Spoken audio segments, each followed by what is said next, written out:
Hello, everybody, and welcome to my newest video that I decided to make about rock bottom. This conversation's come up a few times in different conversations I've been having around addiction and people who are having a tough time choosing to change, choosing to evolve, choosing a new path for their life. A lot of times, when their support people decide to help, and the person they're helping um, doesn't want to take their advice or do the thing that they're suggesting they do. Oftentimes the person who's helping will say, well, maybe you just haven't hit rock bottom yet, or maybe you need to hit rock bottom before you'll ask for help or before you'll accept our help, or some variation of those kinds of statements. You have to hit rock bottom, or only people will only ask for help when they hit rock bottom, or something like that. And I wanted to address that statement precisely because I've talked to a few of my clients about this very subject, and there's been a few different points of view from the client perspective as to that I got from my clients. One of them is that one client said he stopped asking for help once he hit rock bottom.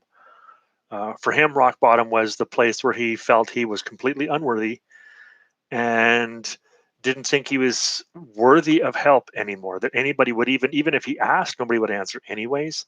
So he stopped asking, and that's when he became suicidal. I had another client who said that, yeah, I might hit rock bottom, but I don't know what that looks like, and I want help now. I just want help. I don't want to have to wait till I hit rock bottom to get help. And then I had a third client who said, yeah, I've hit rock bottom before, and I was suicidal for months before I ever hit rock bottom. And I had attempted suicide a few times before I hit rock bottom. So I wanted to address this concept of rock bottom and say and share some observations that I've had with my clients and with my own life. First of all, rock bottom for some people is below the point of when they want to die. Some people will hit the point of intending to die before they'll hit what we might call rock bottom, where they believe they're so powerless they can't do anything but ask for help. That's what most people think rock bottom is. They've become so beyond doing it themselves. They just can't any longer do it themselves. And when they get to that point, they begin to finally start asking for help. And that's what most people's definition of rock bottom is, who haven't hit rock bottom. And it is what some people's definition is who have hit rock bottom. The problem with that statement is that some people will choose to take the last thing they have that's in their control, and that's death. They will choose to die rather than leave control up to the universe or to God or to the people around them or to some unknown source that they don't trust anyway.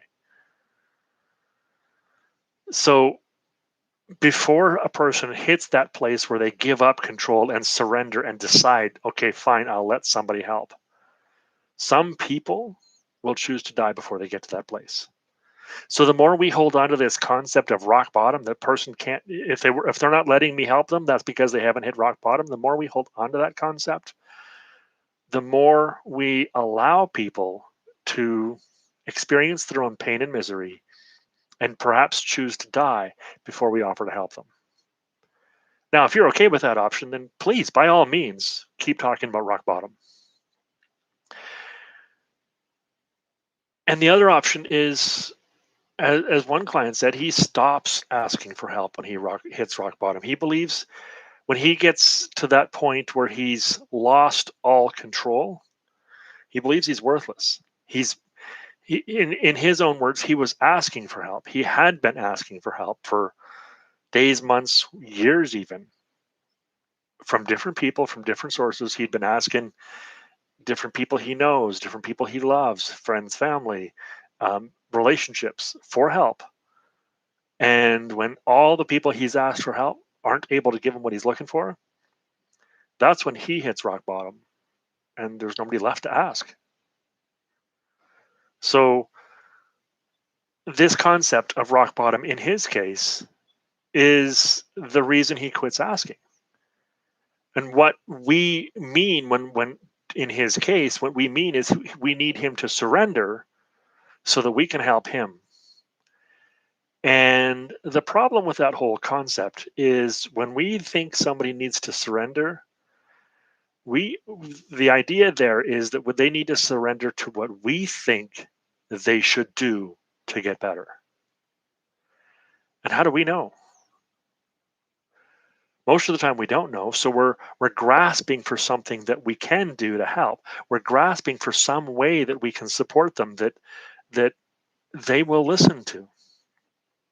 In the case of addicts, oftentimes we're asking them to go to a rehab center, or we're asking them to go to a doctor, or to reach out to some kind of professional, or to go to an AA group, or a 12-step program of some sort. We're suggesting to them something that may have worked for us in the past or someone we know. That doesn't mean it'll work for them, and it won't work for them if they don't choose to do it.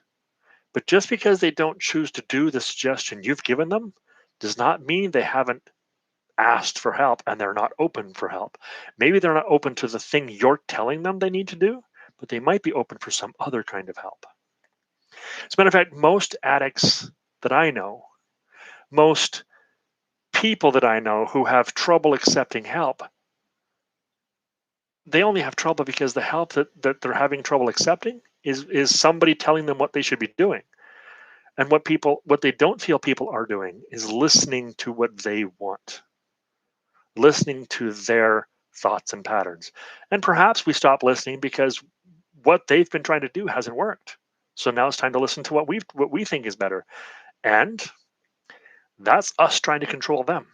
And they're never going to listen to that, no matter how kind hearted we are, how well intentioned we are, no matter how well it worked for us. As long as we tell them how to get help, they're not going to listen. So instead of rock bottom, instead of saying, well, you need to hit rock bottom before I can help because then you'll listen to what I say, or instead of saying, well, you need to hit rock bottom because you won't ask for help until you do, instead of those kinds of things, try and be compassionate to their situation. And I don't mean compassionate to the healing that you found on the other side, that you or someone you know found on the other side. I mean compassionate to the mindset that they are in and not wanting to ask for help or not wanting to do the thing you said they need to do. Be compassionate to their stubbornness. Be compassionate to their fears. Be compassionate to their clouded brain. Be compassionate to the idea that they can't think like you think, and that does not make you more right than them. Be compassionate to how they do think. Stop a moment and try and understand them. This is one of the lost arts of communication in the helping system is we don't pay attention to the person with the problem. We don't try and hear their point of view. I've discovered this even in professionals like doctors and therapists and psychiatrists and psychologists and counselors and group therapy. I've discovered that people only listen to the parts that they can do something with. I've discovered that a lot of people don't know how to listen to where the person's at right now. And from that place, offer a way to move forward. Oftentimes, we only offer a way to move forward that comes from the place where we're at now, instead of coming from the place where they're at now. And this is the problem with rock bottom. It comes from where you're at right now. It comes from your thoughts, your opinions, your idea of what's right, what they should be doing, how they should be fixing themselves, how they should be getting help. It comes from your ideas, not theirs. It comes from your head, your heart, your intentions. And however noble those intentions might be, if they're not the person who's looking for help, if they're not their intentions, they're useless. If you want to actually help, listen to where that person sits and not listen from when you were there. Not listen from, I experienced that, but listen to where they say they are. Because it's probably similar to what you were, but listen for the ways that it's different. Listen to the ways that they are experiencing it different than you.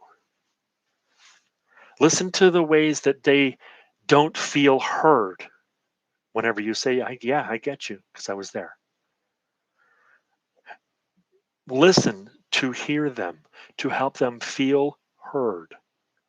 And when they tell you they feel heard, that's when you've built the connection that they're looking for. And only when they feel heard will they even begin to care about what you have to say. And even then, they'll have to process their own feelings and emotions first. So, this concept of rock bottom is one that I find actually dangerous and toxic. I have seen people choose to leave someone's life because they haven't hit rock bottom yet. I've seen people choose to leave the life of an addict, the life of a controlling person, the life of an abuser, the life of a victim. I've seen people leave these people's lives. I've seen people dropped and left alone, abandoned, because somebody decided they hadn't hit rock bottom yet. And because we haven't hit rock bottom, we don't qualify for help. We have to hit rock bottom before we qualify for help. That's BS. They have to hit rock bottom before they'll stop saying what they want and listen to what I tell them to do. Yeah, that's correct. They have to hit rock bottom before they stop having an opinion as to how they can get help. Yes, that's correct. And I don't want them to stop having an opinion, because only when they have an opinion can they actually achieve help. This concept of rock bottom, in my opinion, now I know where it comes from, and I know the valid places that people use it, and those are still valid. What I'm talking about is when almost anybody uses it, they are saying you need to get the help I've told you to get. And that's the part that's dangerous, because a lot of them will choose to die first. Not because they don't believe in you, but because they don't trust the help you're telling them to get. They don't they have absolutely no confidence that it will help.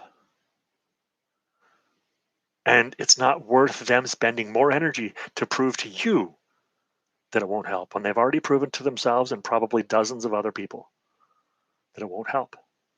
And maybe they didn't do it your way. Maybe they didn't do it by your pattern. Maybe they didn't follow the rules correctly. Maybe they didn't this. Maybe they didn't that. But that doesn't matter to the person who's already tried. They're not willing to prove it to each person.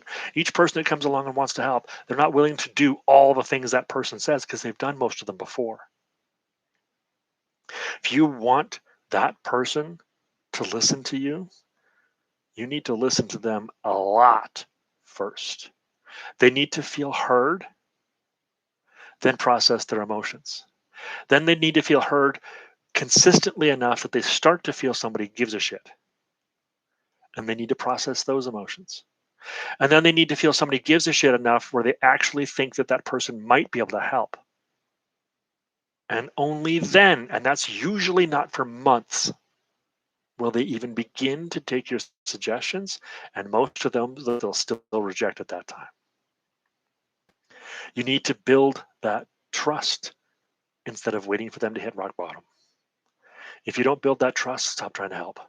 If you're not willing to put in the work that it takes to get that trust, and that doesn't happen in a phone call. When somebody who's deep in a dark place calls up a friend or a relative for help, they're not asking for, how do I fix myself? That might be what they say. Often that's what they say. How do I get out of this shit? And if you answer that question, you're just going to do them a disservice. What they want is, please listen to me. Please care about me. Please validate my feelings, what I'm feeling right now. Please tell me that what I'm feeling is good and right and okay, no matter how bad it is. I'm the unconditional coach, and I teach you how to love unconditionally. I teach you how to be loved unconditionally, to share love unconditionally, and I can help you accomplish this. Drop me a line. I can help you do that. Thanks for watching.